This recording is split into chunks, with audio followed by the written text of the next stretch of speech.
No te has ganado esto, dijo mi padrastro al organizador. Yo callé mientras se cerraba la venta de $2.30 millones y el agente se congelaba al leer el beneficiario del fideicomiso. El aire costero traía sal y jazmín a través de la ventana abierta de Morales y Asociados, compañía de títulos, pero apenas me di cuenta. Mi atención estaba fija en la sala de conferencias al otro lado del pasillo, donde Ricardo, mi padrastro desde hace 12 años, se sentaba junto a una mujer rubia con un iPad, gesticulando con entusiasmo mientras describía su propiedad frente a la playa. La terraza principal tiene capacidad para 200 invitados, dijo Ricardo. Su voz llevaba esa confianza practicada que había perfeccionado durante sus años como director regional de ventas. Colgaremos guirnaldas de luces desde la pérgola hasta la casa de huéspedes. La ceremonia al atardecer, la recepción bajo las estrellas. Aparecerá en todas las revistas de bodas de la costa oeste. La organizadora de bodas, identificada por su portafolio de cuero grabado con eventos momentos mágicos, asintió con aprobación. Y la venta se cierra hoy. Su hija debe estar encantada de tener esto asegurado 8 semanas antes de su boda. Se lo merece, dijo Ricardo con firmeza. Mi hijastra nunca apreció lo que tenía. Demasiado ocupada con su trabajito en esa organización sin fines de lucro como para mantener una propiedad como esta. Sofía sí que la usará como es debido. Me removí en mi silla en la sala de espera, el portafolio de cuero en mi regazo contenía documentos que Ricardo no había visto en 7 años. Documentos que no sabía que existían. Documentos que estaban a punto de desentrañar todo lo que había orquestado durante los últimos 6 meses. Mi teléfono vibró. Un mensaje de Sofía. Mi hermanastra. Papá dice que el cierre está casi listo. No puedo creer que me voy a casar en la casa de la playa. Deberías alegrarte por mí en lugar de ser tan amargada. No respondí. No tenía sentido. Todavía no. 3 meses antes, la carta certificada llegó un martes por la mañana en marzo. Estaba revisando solicitudes de subvenciones para la Fundación para la Alfabetización, donde trabajaba como directora de programas, cuando mi asistente trajo el correo. El remitente hizo que se me revolviera el estómago. Inmobiliaria Costa Sur, uno de los corredores de lujo más agresivos del sur de California. Aviso de intención de venta, decía el encabezado. La propiedad en calle Ensenada del Santuario, 4287. La casa de la playa de mi abuela, la casa donde había pasado todos los veranos desde los 6 hasta los 18 años. La casa que mi abuela había transferido a un fideicomiso irrevocable conmigo como única beneficiaria 3 meses antes de su muerte, específicamente para protegerla de la tendencia de mi madre a ceder ante Ricardo en todos los asuntos financieros. Llamé al número que aparecía. Una voz alegre respondió. Inmobiliaria Costa Sur, habla Vanessa. Recibí un aviso sobre la venta de una propiedad, dije con cuidado. Calle Ensenada del Santuario, 4287. No sabía que esta propiedad estuviera en el mercado. Ah, sí, la propiedad de Los Pinos. ¿Llama para programar una visita? Ya hemos recibido múltiples ofertas. El vendedor espera cerrar rápidamente. ¿Quién figura como vendedor? Se oyó un crujido de papeles. Ricardo Vargas. Ha sido un placer trabajar con él. Su hija se va a casar y está usando las ganancias como regalo de bodas. ¿No es adorable? Le di las gracias y colgué, con las manos temblando. Ricardo, de alguna manera, había puesto mi propiedad en venta. Mi propiedad, protegida por un fideicomiso irrevocable establecido por mi abuela, específicamente porque ella nunca confió en él. Había visto cómo convenció a mi madre de refinanciar su casa ya pagada, de liquidar su jubilación, deseó firmar préstamos para sus fallidas empresas. Se había asegurado de que la casa de la playa, la mayor inversión de su vida, nunca fuera tocada por él. Esa noche saqué los documentos del fideicomiso de la caja fuerte de mi casa. Mi abuela había sido meticulosa. El fideicomiso Ensenada del Santuario, establecido en 2015, nombrándome a mí, Elena López, como única beneficiaria. Irrevocable. La propiedad no podía ser vendida, hipotecada o transferida sin mi consentimiento explícito por escrito como beneficiaria. La abogada de mi abuela, Patricia Hernández, figuraba como fideicomisaria. Llamé a Patricia a la mañana siguiente. Me preguntaba cuándo me contactarías, dijo Patricia, su voz cálida pero preocupada. Recibí un aviso de que alguien está intentando vender la propiedad de Ensenada del Santuario. He estado monitoreando la situación. ¿Puede hacer esto legalmente? No. No tiene ninguna autoridad, pero eso no significa que no lo intentará. He visto gente falsificar firmas, reclamar poderes notariales, producir documentos falsos. La pregunta es, ¿cómo quieres manejarlo? ¿Cuáles son mis opciones? Podemos presentar una orden judicial inmediata, detener la venta antes de que progrese. Limpio, simple, hecho. ¿O? Patricia hizo una pausa, o podemos dejar que proceda lo suficiente como para reunir pruebas de fraude. Si Ricardo está falsificando documentos o tergiversando la propiedad, lo atrapamos en el acto, haciendo imposible que alegue ignorancia o accidente. Eso es arriesgado. Lo es, pero también asegura que esto no vuelva a suceder. Ahora mismo, si detenemos la venta, alegará que cometió un error honesto. Lo intentará de nuevo en 6 meses, 1 año. Si lo atrapamos intentando completar documentación fraudulenta en el cierre, con testigos, con un rastro de papel. Eso es fraude criminal. Eso pone fin a los intentos permanentemente. Pensé en la creciente presión financiera de Ricardo a lo largo de los años. Las sugerencias de que vendiera la casa de la playa e invirtiera en su negocio de consultoría. Los comentarios sobre cómo estaba desperdiciando la propiedad visitándola solo unas pocas veces al año. La forma en que había empezado a referirse a ella como propiedad familiar en las reuniones. Reunamos las pruebas, dije. La preparación duró las siguientes 10 semanas. Patricia y yo vimos a Ricardo construir su fraude. Recibimos copias de cortesía de cada documento presentado a la compañía de títulos. Cada uno era una obra maestra del engaño. Primero llegó el acuerdo de compra, Ricardo Vargas como propietario acordando vender la calle Ensenada del Santuario 4287 por $2,3 millones a Gregorio y Simona Castellano, una pareja de empresarios tecnológicos que se mudaban desde Seattle. Luego, el informe preliminar de título, que debería haber señalado inmediatamente la propiedad del fideicomiso. De alguna manera, Ricardo había producido documentos que afirmaban que el fideicomiso había sido disuelto y la propiedad transferida a él como fideicomisario sucesor. Estas son falsificaciones sofisticadas, señaló Patricia durante una de nuestras llamadas. O está trabajando con alguien que conoce el derecho inmobiliario, o ha investigado mucho. La fecha de cierre se fijó para el 14 de junio. Hacía 3 días, había recibido la llamada de Sofía. Dios mío. ¿Te has enterado? La voz de Sofía estaba sin aliento por la emoción. Papá vendió la casa de la playa. Bueno, técnicamente todavía se está cerrando, pero básicamente está vendida. Y me va a dar los $2,3 millones como regalo de bodas. Qué generoso, logré decir. Lo sé. Javier y yo vamos a comprar una casa en Malibú. Pero aquí viene la mejor parte. Papá me deja usar la casa de la playa para la boda. La venta no se cierra hasta el día después, así que la tenemos para la ceremonia dentro de 3 semanas. ¿Puedes creer la sincronización? Sí podía creerlo. Ricardo había orquestado las fechas con precisión. Boda el 13 de junio, cierre el 14 de junio. Máximo impacto emocional, mínima posibilidad de interferencia. Te enviaré una invitación, continuó Sofía.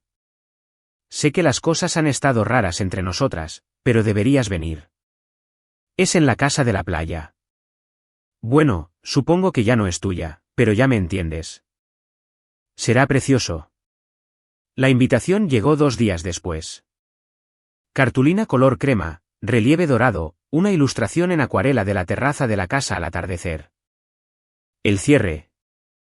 Ahora estaba sentada en Morales y Asociados, compañía de títulos, escuchando a Ricardo describir la logística de la boda con la misma confianza que una vez usó para vender inversiones de tiempo compartido. La puerta de la sala de conferencias se abrió. Una mujer de unos 50 años salió, llevando una carpeta de cuero idéntica a la mía. Catalina Morales, la agente de cierre. Había sido cuidadosamente seleccionada por Patricia, una veterana de 20 años conocida por su meticulosa atención al detalle y su absoluto cumplimiento del protocolo legal. Señorita López, Catalina se acercó a mí. Estamos listos para usted. La cabeza de Ricardo se giró bruscamente hacia la sala de espera. Su rostro pasó por la confusión, la molestia y finalmente una amabilidad forzada. Cariño, ¿qué haces aquí? Esto no te concierne. De hecho, dijo Catalina, consultando sus notas, la presencia de la señorita López es necesaria. Hay algunas preguntas sobre la propiedad del inmueble que necesitan ser aclaradas. La organizadora de bodas recogió sus materiales. Yo me retiro un momento. Por favor, quédese, dije en voz baja, poniéndome de pie. Esto no tardará mucho. Entramos en la sala de conferencias. Los Castellano ya estaban sentados.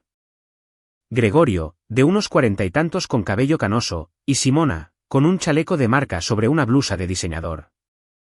Parecían confundidos pero pacientes. Ricardo permaneció de pie. Catalina, no entiendo por qué mi hijastra está aquí. La propiedad del inmueble está claramente documentada. Eso es lo que necesitamos discutir. Catalina abrió su carpeta, extendiendo documentos sobre la mesa de conferencias. Señor Vargas, usted se ha presentado como el propietario de calle Ensenada del Santuario, 4287. Ha proporcionado lo que parecen ser documentos de disolución del fideicomiso Ensenada del Santuario junto con una escritura de transferencia de propiedad, nombrándose a sí mismo como el receptor. Eso es correcto, la voz de Ricardo era firme, pero noté que su mano se apretaba en el respaldo de la silla. Excepto que estos documentos son fraudulentos. La sala quedó en silencio. Gregorio Castellano se inclinó hacia adelante. Disculpe, ¿qué? Catalina sacó otro juego de documentos. Los originales que yo había proporcionado. El fideicomiso Ensenada del Santuario es un fideicomiso irrevocable establecido en 2015 por Margarita Rivera, la anterior propietaria. Tras el fallecimiento de la señora Rivera en 2016, la propiedad pasó a la única beneficiaria nombrada en el fideicomiso, su nieta, Elena López, me señaló. Eso es imposible, dijo Ricardo, pero su voz había perdido la certeza. El fideicomiso se disolvió cuando Margarita murió. Los fideicomisos irrevocables no pueden disolverse excepto bajo circunstancias muy específicas, ninguna de las cuales se aplica aquí. La voz de Catalina era profesional pero firme. Los documentos del fideicomiso están registrados en el condado. La escritura de la propiedad es clara. La señorita Elena López es la propietaria legal de esta propiedad y lo ha sido desde 2016. Simona Castellano se volvió hacia su esposo. Gregorio, ¿tu abogado revisó el título? El informe preliminar mostró un título limpio, dijo Gregorio, su propia confusión evidente. No entiendo cómo. El señor Vargas proporcionó documentación falsificada. Catalina sacó más papeles. Estos son los documentos que presentó alegando la disolución del fideicomiso. Los he comparado con los documentos reales registrados. Las firmas están falsificadas. El sello notarial es falso. Los números de archivo hacen referencia a casos que no existen. La organizadora de bodas se había puesto pálida, deslizando lentamente su silla hacia atrás. La cara de Ricardo estaba roja. Esto es ridículo. Mi esposa y yo hemos mantenido esa propiedad durante años. El mantenimiento no establece la propiedad, dijo una nueva voz desde la puerta. Patricia Hernández entró, vistiendo un traje gris marengo y llevando un maletín. Soy Patricia Hernández, abogada del fideicomiso Ensenada del Santuario y su beneficiaria. También soy la fideicomisaria designada por el tribunal. Colocó su maletín en la mesa, sacando una carpeta gruesa. Tengo aquí los documentos originales del fideicomiso, firmados y notariados en 2015, los registros del condado de la transferencia de la escritura de propiedad en 2016, copias de cada comunicación que he tenido con la compañía de títulos durante las últimas 10 semanas. Monitoreando este intento de venta. Y sacó un último documento, una denuncia formal presentada esta mañana en la oficina del fiscal del distrito acusando a Ricardo Vargas de fraude inmobiliario, falsificación e intento de robo de una propiedad valorada en más de $1 millón. Ricardo se sentó pesadamente. La organizadora de bodas se levantó bruscamente. Creo que debería irme. En realidad, dijo Patricia con calma, puede que necesitemos su declaración. Usted fue testigo de cómo el señor Vargas se presentaba como el propietario. Le oyó discutir el uso de la propiedad para la boda de su hija y la distribución de las ganancias de la venta como regalo. Eso establece la intención de beneficiarse del fraude.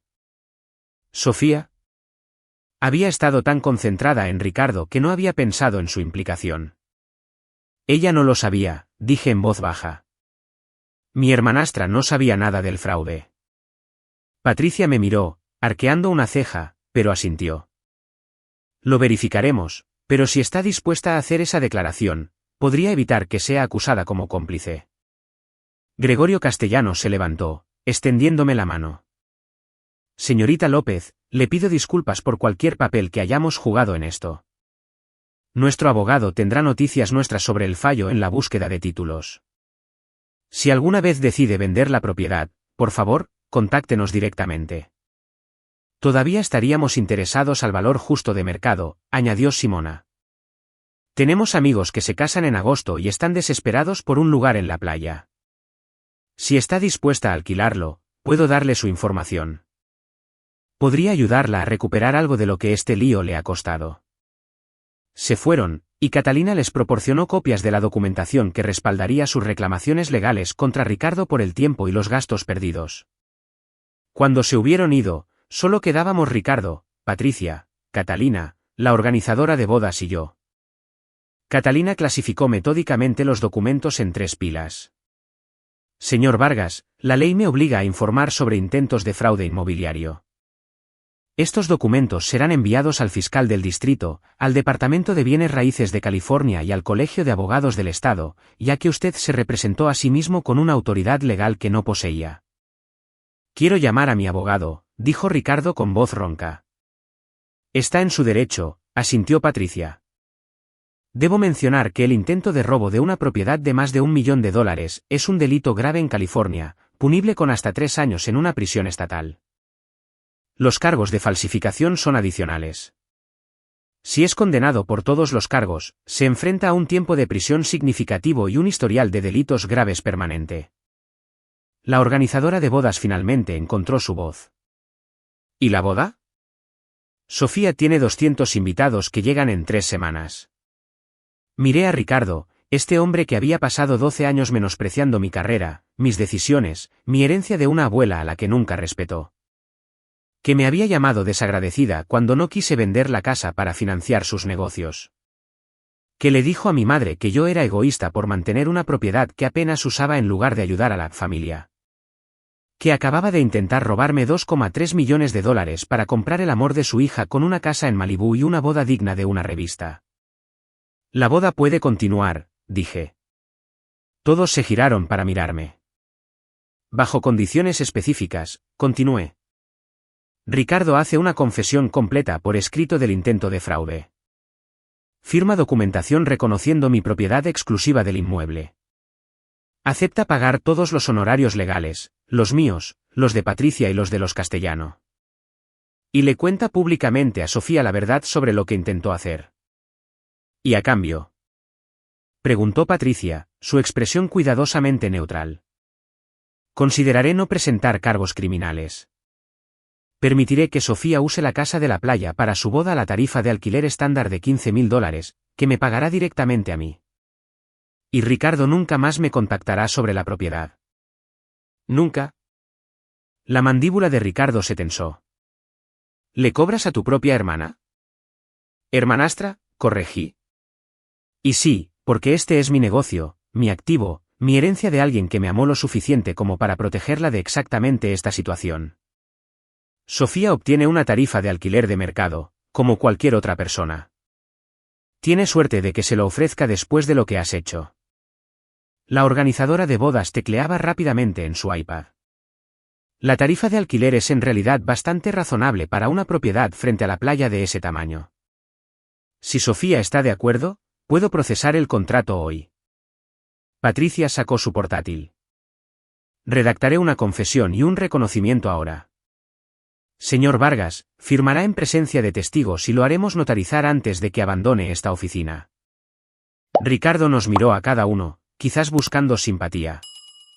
No encontró ninguna. Está bien, susurró.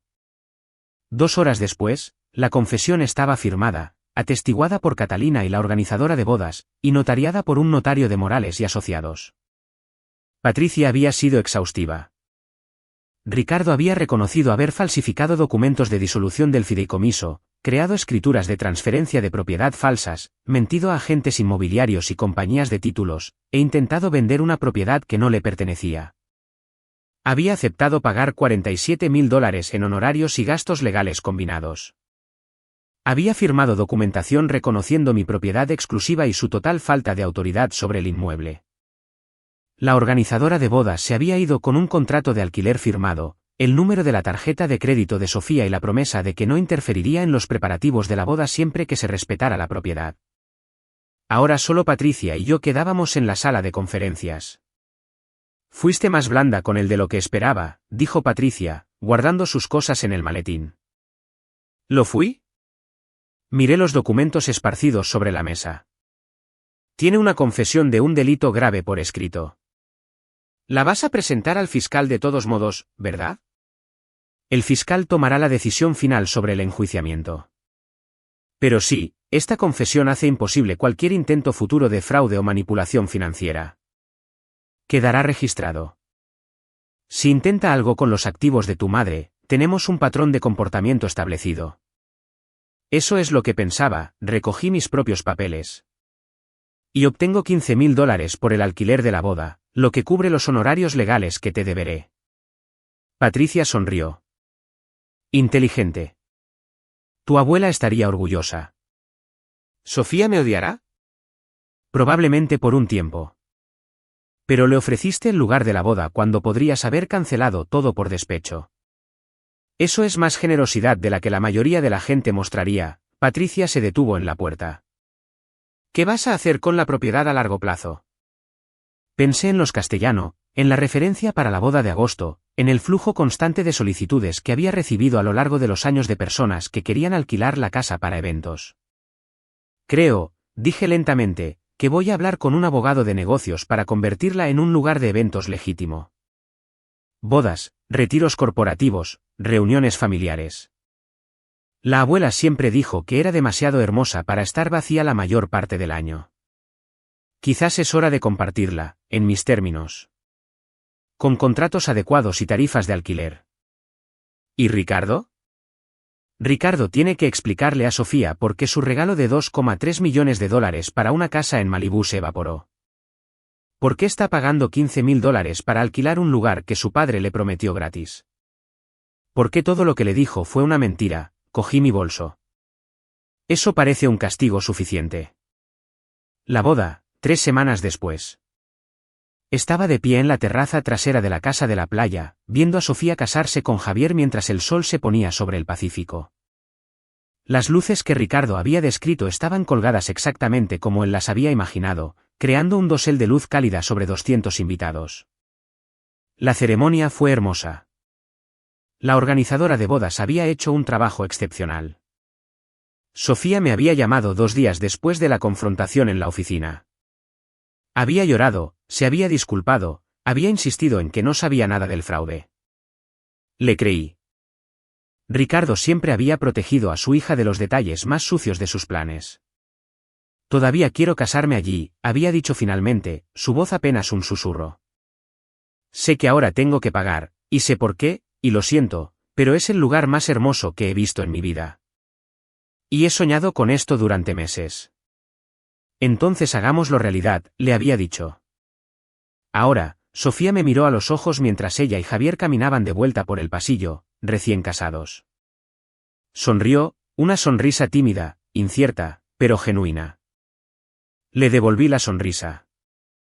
Ricardo no había asistido.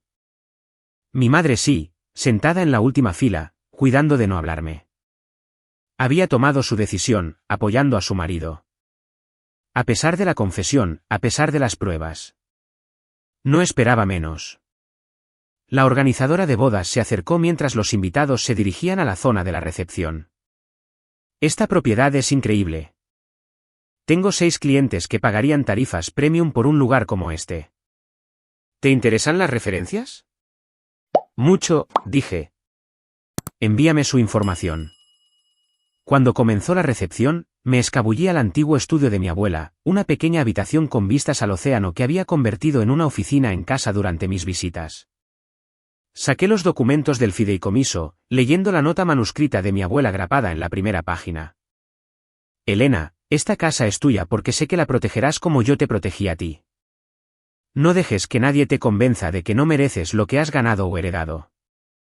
Eres más fuerte de lo que creen.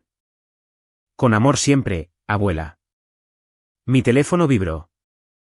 Un mensaje de Patricia. Llamó la oficina del fiscal. Ricardo no irá a prisión si completa un programa de asesoramiento sobre fraude y paga la restitución, pero la confesión queda en su expediente. Tu madre solicitó la separación esta tarde. Me quedé mirando esa última frase. Mi madre, dejando a Ricardo después de 12 años de matrimonio. Después de elegirlo a él por encima de mí innumerables veces. Otro mensaje de Patricia. Quiere hablar contigo. Le dije que es tu decisión, no la mía. Sin presión. A través de la ventana, podía ver la recepción en pleno apogeo. El primer baile de Sofía y Javier. Los invitados riendo y brindando. El océano proporcionando un telón de fondo de posibilidades infinitas. Pensé en mi abuela, que había tenido 3 trabajos para comprar esta propiedad en 1987, que la había mantenido a través de recesiones, divorcios y dramas familiares, que me había amado lo suficiente como para proteger mi herencia incluso después de su muerte. Le respondí a Patricia, dile a mi madre que la llamaré la semana que viene. Quizás. Luego volví a la recepción, al negocio que estaba construyendo, a la propiedad que nadie podía quitarme. Ricardo le había dicho a la organizadora de bodas que yo no había hecho nada para merecer esto. Se equivocaba. Me lo había ganado siendo la nieta de una mujer que trabajó hasta el agotamiento para construir algo permanente. Me lo había ganado respetando lo que ella construyó en lugar de intentar liquidarlo por dinero rápido. Me lo había ganado teniendo la paciencia de dejar que el fraude de Ricardo se desarrollara en lugar de reaccionar emocionalmente.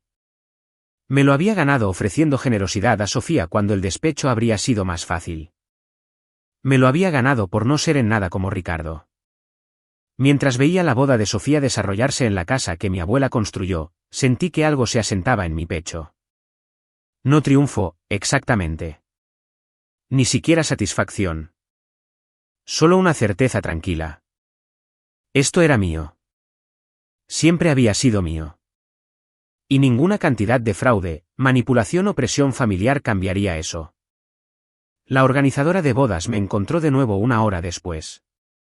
Acabo de tener 3 invitados que preguntaron sobre reservar sus propios eventos aquí. Esto podría ser una oportunidad de negocio seria para ti. Miré la propiedad, la amplia terraza, los jardines cuidados, la casa de huéspedes, el acceso privado a la playa, y vi no solo mi herencia, sino mi futuro. Hablemos de números, dije.